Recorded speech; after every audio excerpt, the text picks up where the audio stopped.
kapanapanabik ang lineup ng dalawang kandidato o mga kandidato. Dalawa po lamang sa mga ito ang nag-abalang mangampanya kanina. Nagpapatrol, maan makapagal.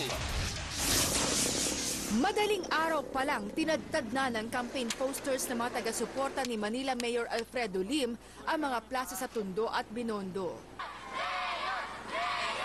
Nag-motorcade si Lim at katandem na si Isko Moreno sa buong Maynila.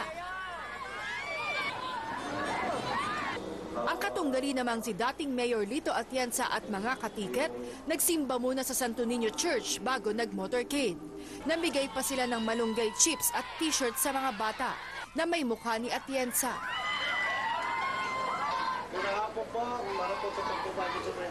Habang si dating PNP Chief Sunny Rozon, piniling magbahay-bahay.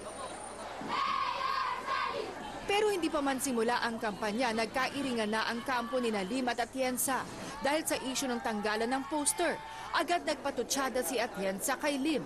Alam niyo itong mayor natin, sanay na sanay magsinungaling ito. Inuutosan ang kanilang mga tauhan sa City Hall, nagipitin ang aming mga tauhan, saktan ang aming mga tauhan, at alisin ang aming mga propaganda.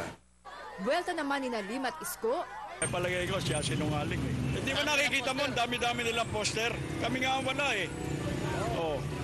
O kung talagang tinatanggal namin, di mo lang ka makikita. Naniniwala naman si Atienza na makakabalik siya sa pwesto. Ito raw ang pagbabalik ng lawin. At ako'y natutuwa sapagkat ang latest survey namin, lamang na kami sa kanya. Baka ang pagbabalik ng pipit. Kasi dati bulaklakin. Eh alam mo ang bulaklak, nalalanta eh. Eh wala naman panalo yun eh.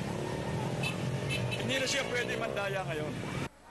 Si Razon naman, desididong makipagsabayan sa dalawang hindi naman siya itinuturing na banta.